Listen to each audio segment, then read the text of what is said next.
जय हिंद दोस्तों, कैसे हैं आप सभी लोग। आशा करता हूं आप सभी ठीक होंगे, स्वस्थ होंगे और मौज कर रहे होंगे। मैं अंकित एक बार फिर से आपके अपने एजुकेशन चैनल वासुदेव एजुकेशन में आपका स्वागत करता हूं। और बेटा, ये वीडियो बनाने का मेरा एक सीधा सा तात्पर्य यह है कि बच्चे जो होते हैं ना, वो पेपर तो बहुत अच्छा दे के आते हैं, लेकिन उनको बहुत बड़ी किस गंभीर समस्या से निकलना पड़ता है, वो होती है पेपर बैक। और खास करके मैं पिछले कुछ सालों की, अगर मैं जब से सेमेस्टर स्टार्ट हुए हैं तब से अगर मैं एक ही चीज देखूं तो मैं बार बार एक ही चीज देखता हूं, जूलॉजी का पेपर बच्चों का बैक रहता है और अधिकतर बच्चों का पेपर बैक रहता है। और जब मैं बच्चों से बात करता हूं कि बेटा आपने गलती कहां की, तो बच्चे कहते हैं सर पेपर तो अच्छा गया था, क्वेश्चन भी सारे अटेम्प्ट किए थे और क्वेश्चन भी वही थे जो आपने हमें बताए थे, फिर भी हमारा पेपर बैक है। और ऐसी ही समस्या फर्स्ट सेमेस्टर के अंदर भी देखने को मिली थी। लेकिन दिक्कत क्या आती है, उसके ऊपर मैंने फिर एनालिसिस किया और फिर मैंने देखा तो क्यों ना लास्ट टाइम में बच्चों को एक ऐसी चीज बताई जाए कि बच्चे वो गलतियां बार बार ना दोहराए। और ये सारी गलतियां जो है मैंने बच्चों से ही रिव्यू लेकर के बटोरी है, और बटोरने के बाद में मुझे ये जो 5 गलतियां है ना, ये सबसे ज्यादा दिखाई दी। अब आप सोच रहे होंगे सर इस 5 गलतियां क्या है। और बेटा ये जो 5 गलतियां है ना, ये 90% बच्चे करते हैं, ये 90% बच्चे करते हैं। अभी 90% बच्चों की 5 गलतियां कौन सी होने वाली है, इनको मैं दोहराता हूं और आप इनको ध्यान से देखिएगा, क्योंकि क्या पता कल के पेपर में यही गलतियां आपके साथ में दोबारा से ना दोहराई जाए। इसलिए वीडियो के लास्ट तक बने रहिएगा। लास्ट टाइम में ज्यादा समय नहीं लूंगा मैं आपका, केवल थोड़े से समय में मैं इस चीज को बताऊंगा कि 5 गलतियां कौन सी नहीं करनी है आपको, जिससे कि आप इस पेपर बैग से बहुत कोसों दूर रह जाओ अपने पास में। इसीलिए मैंने लिखा है बेटा लास्ट टाइम मिस मत करना अपने पास में, नहीं तो बहुत बड़ी चूक हो सकती है। तो आइए देखते हैं ये 5 गलतियां कौन सी होने वाली अपने पास में। तो बेटा पहला है अपने पास में क्वेश्चन को पढ़ना। क्वेश्चन को पढ़ना, कई बार क्या होता है क्वेश्चन का एक पॉइंट दिख जाता है हमें, जैसे मैंने वीडियो बनाई इंपॉर्टेंट क्वेश्चंस की और उसका एक वर्ड आपको दिख गया, सपोज देन हमने अभी एक क्वेश्चन आपको दिया कि फिश में इसका सल्क बताने हैं, आपको फिश के आपको सल्क बताने हैं, ठीक है। लेकिन मैंने इसी क्वेश्चन में आपको पंख भी बताया है, ठीक है। सल्क व पंखों पर मैंने एक टिप्पणी लिखवा दी आपसे। अब क्वेश्चन में केवल एक ही है आपके पास में सल्क, तो अब केवल आपको सल्क बताना है, लेकिन बच्चे के माइंड में रहता है सल्क और पंख दोनों सर बताए थे, तो कहीं ना कहीं ये क्वेश्चन ऐड है एक दूसरे के साथ में, तो हमें यहां पंख भी बताना है, तो क्वेश्चन की लेंथ बढ़ जाती है अपने पास में। दूसरी बात, कई बार क्वेश्चन के अंदर डिफरेंस भी आते हैं। क्या आते हैं बेटा? डिफरेंस भी आते हैं, अंतर भी आते हैं।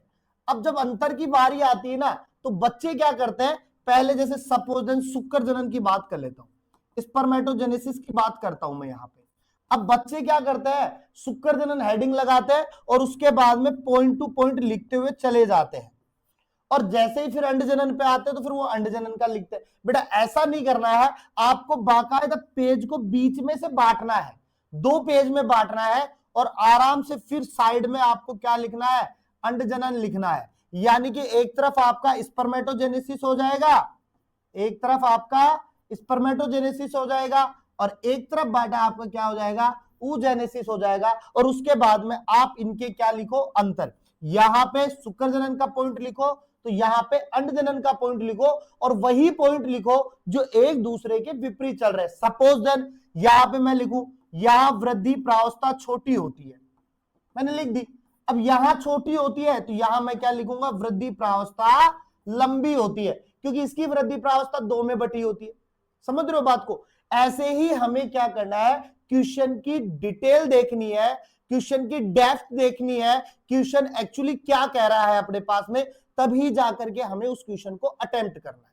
पहली सबसे बड़ी मेजर गलती, क्वेश्चन की डेप्थ नहीं देखते, क्वेश्चन कितना गहराई में जाने वाला है और कितना इसके अंदर लिख के आना है। क्योंकि बेटा एक पेपर बैग रहने का मतलब है आपकी बहुत बड़ी समस्या खड़ी हो जाना। दूसरा सबसे बड़ा जूलॉजी का मेजर पॉइंट बेटा, दूसरा जूलॉजी का सबसे बड़ा मेजर पॉइंट होता है बेटा डायग्राम। क्या है बेटा? डायग्राम अपने पास में। अब सपोज देन किसी क्वेश्चन में डायग्राम पूछ रहा है, आप उसमें डायग्राम नहीं बना रहे हो, लेकिन जिसमें नहीं पूछ रहा है उसमें आप बना रहे हो। अब अगर किसी क्वेश्चन में डायग्राम है बेटा, तो आप ये मान के चलो इस डायग्राम का नंबर अलग से ऐड है अपने पास में। अगर आपके पास में सल्क से क्वेश्चन आया, अब सल्क में हमारे पास 5 है, कोस्मोइड है, टीनोइड है, गैनोइड है, प्लेकोइड है और अपने पास में टीनोइड है। 5 है, इन पांचों के डायग्राम्स हैं और ये पांचों डायग्राम्स आप ये मान के चलो अगर क्वेश्चन 20 में है ना, तो ये अकेले डायग्राम्स जो है वो आपके 10 नंबर लेके बैठे हैं। 2 नंबर का एक डायग्राम है। अब एक डायग्राम मिस करने का मतलब है 2 नंबर गायब करना। फिर आप कहते हो सर नंबर नहीं आए हमारे पास में। मैंने क्या कहा, ये आपकी स्ट्रेटजी है कि आप क्या बता के आते हो चीजों को, पहली बात। और डायग्राम बेटा हमेशा पेंसिल से बनते हैं, हमेशा पेंसिल से बनेंगे, कहीं भी पेन से नहीं बनेंगे अपने पास में। दूसरी सबसे बड़ी समस्या अपने पास में बेटा, कॉपी हमारे पास में बहुत बड़ी आती है लेकिन हम उसको बिल्कुल शॉर्ट में लिख देते हैं। और बेटा एक चीज याद रखना, कई बच्चों को यह लगता है कॉपी में जितना लिखेंगे ना, जितना ज्यादा लिखेंगे उतने नंबर मिलेंगे अपने पास में, जितने ज्यादा लिखेंगे उतने ज्यादा नंबर मिलेंगे। लेकिन बेटा मैं इस बात को नहीं मानता, क्योंकि मुझे इतना पता है कि अगर कॉपी के अंदर आप 5 पेज भी भर के आ रहे हो, 10 पेज भी भर के आ रहे हो ना, और चीजें अगर आप सही लिख के आ रहे हो, डिटेल से लिख के आ रहे हो अपने पास में, तो वो आपको नंबर दे के जाएगा, पहली बात। अब सुनो, कई बार क्या होता है हमारे पास में, सपोज जैसे क्वेश्चन आया कि शुक्र जनन की प्रक्रिया को समझाइए, ठीक है, शुक्र जनन की प्रक्रिया को समझाइए, प्रोसेस ऑफ स्पर्मेटोजेनेसिस। अब आपको क्या करना है बेटा, स्पर्मेटोजेनेसिस की डेफिनेशन लिखनी है। अब आप क्या करते हो, डायरेक्ट डेफिनेशन लिखते हो और फिर अपनी रामायण लिखना स्टार्ट कर दो। अरे नहीं बेटा, थोड़ा रुको, हमें पता है कि ये स्पर्मेटोजेनेसिस 3 पार्ट्स में बटा है, तो पहले इसके 3 पार्ट्स लिख दो आप, ऐसे कैसे, गुणन प्रावस्था, वृद्धि प्रावस्था, परिपक्वन प्रावस्था। आपको पता है इसका एक डायग्राम भी है, तो फिर आप पहले इसका डायग्राम बनाओ।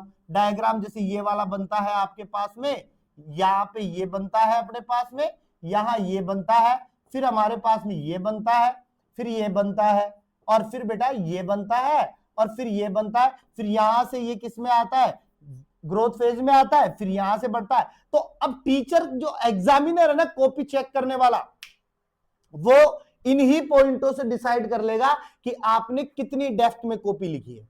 तो किसी भी कॉपी को या किसी भी क्वेश्चन को करने से पहले अंडरलाइन, इंपोर्टेंट पॉइंट्स मस्ट, ये इतने जरूरी है कि आपकी कॉपी के जो थ्योरेटिकल पोर्शन ना, उसको क्या पता पढ़ने की नौबत ही ना आए, पहली बात। तो तीसरी एक और बात बताता हूं बेटा मैं आपको, टाइम मैनेजमेंट।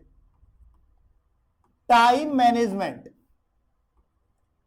ये हमारे पास में सबसे बड़ा इशू है बेटा, क्योंकि हमारे पास में पहला क्वेश्चन इतना सरल आ जाता है कि आपको लगता है कि अरे यार ये तो मैं कर दूंगा, और 5 क्वेश्चन आते हैं ना अपने पास में बेटा, देखो 5 क्वेश्चन आते हैं, एक जो आता है ना बेटा वो तो छोटे क्वेश्चन आते हैं, सारे करने हैं, उसके बाद में दूसरा, तीसरा, चौथा और 5वां, ये जो 4 क्वेश्चन होते हैं ना, इन 4 क्वेश्चनों में एक लॉन्ग क्वेश्चन ऐसा होता है जो हमें पूरा कंप्लीटली कंठस्थ होता है।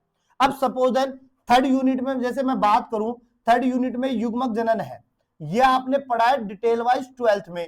अब 12th के बाद आप यहां आ गए, अब युग्मक जनन के 2 पोर्शन थे साहब, एक हमारे पास शुक्र जनन यानी स्पर्मेटोजेनेसिस है, एक हमारा अंड जनन यानी oogenesis है। अब बेटा आपको क्या लगता है कि ये हमें अच्छे से आता है, अब आप इसको इतने डिटेल से लिखोगे, सारी चीजें लिखने की कोशिश करते हो, और इस चक्कर में आप इसी को पूरा 1.25 घंटा 1.5 घंटा दे जाते हो।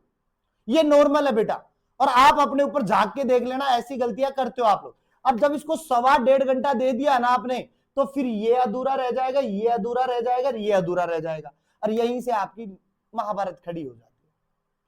कई बच्चे ऐसे होते हैं, पहला क्वेश्चन स्टार्ट करते हैं, आंसर लगाते हैं अपने पास में, अब पहला के 4 पॉइंट आते हैं तो उनके 4 लिख दिए, 1 2 3 और 4 क्वेश्चन तो कर दिए, बच गए 6 को वो लास्ट में कर देते, साहब लास्ट में आएंगे, लास्ट में कर देंगे। ये आपकी सबसे बड़ी समस्या होती है बेटा। पहले क्वेश्चन के 10 है तो 10 के 10 एक साथ आने चाहिए अपने पास में, ऐसा नहीं है कि आप कहीं ना कहीं कर रहे हो। हाँ ऐसे कर सकते हो आप कि आंसर 1 लगाया आपने, अब सपोज देन पहला पहले आ रहा है, फिर चौथा आ रहा है तो चौथा कर दो, छठा आ रहा है छठा कर दो, आठवां आ रहा है आठवां कर दो, उसके बाद में जो नहीं आए ना उनको आप बाद में कर दो। ये आपकी एक स्ट्रेटजी है। ऐसा नहीं आप 4 यहां कर रहे हो, 4 बीच में कर रहे हो, 4 लास्ट में कर रहे हो, बेटा डिटेल में दिक्कत हो जाती है, एग्जामिनर को कॉपी चेक करने में दिक्कत हो जाती है, फिर आप कहते हो सर हमारे नंबर नहीं है। ये सबसे बड़ी समस्या है अपने लिए। तो सबसे बड़ी समस्या जो है वो टाइम मैनेजमेंट की है। क्वेश्चन की डेप्थ देखनी आपको बहुत जरूरी है। डायग्राम आपको बनाने आने चाहिए, क्योंकि डायग्राम मस्ट इंपोर्टेंट है अपने पास में, क्योंकि फर्स्ट प्रायोरिटी देता हूं मैं डायग्राम को, क्योंकि डायग्राम जो है वो आपके पूरे थ्योरी को या पूरे थ्योरेटिकल पोर्शंस को डिसाइड कर देता है। और लास्ट के अंदर आप आंसर रीचेक कीजिए, अपने आंसर नंबर सही लग रहे हैं नहीं लग रहे हैं वो देखिए अपने पास में। क्वेश्चन एक जगह होना चाहिए, क्वेश्चन लिखो चाहे मत लिखो कोई दिक्कत नहीं है। अगर आप अथवा का क्वेश्चन कर रहे हो ना तो आप मेंशन करो ना कि साहब मैं अथवा का क्वेश्चन कर रहा हूं, ऐसे अथवा लिखो, और उसके बाद में ए पोर्शन है ए करो, बी पोर्शन है बी करो, सी पोर्शन है सी करो। कई बच्चे करते हैं पहले ए कर देंगे, फिर बाद में दूसरा कर देंगे, फिर बाद में चौथा कर दिया, फिर उसका याद आया यार इसका बी रह गया, फिर वो लास्ट में कर देते। बेटा कॉपियां चेक नहीं होते, क्वेश्चन गलत हो जाते, इसलिए अपनी चीजों पे ध्यान दो ताकि आपके लिए ये चीजें सुधर पाए और जूलॉजी का जो पेपर आपका हमेशा लगभग बैक सा रहता है ना वो क्लियर हो पाए। मस्ट बाकी मैंने मॉडल पेपर और यूनिट वाइज आपको क्वेश्चन दिया है, होप सो वहां से आपको लगभग क्वेश्चन मिलने के चांसेस होंगे। अगर आपने वीडियो नहीं देखी है तो जल्दी से वो क्वेश्चन वाली वीडियो मॉडल पेपर आप देखो ताकि आपकी सारी चीजें आसान हो जाए।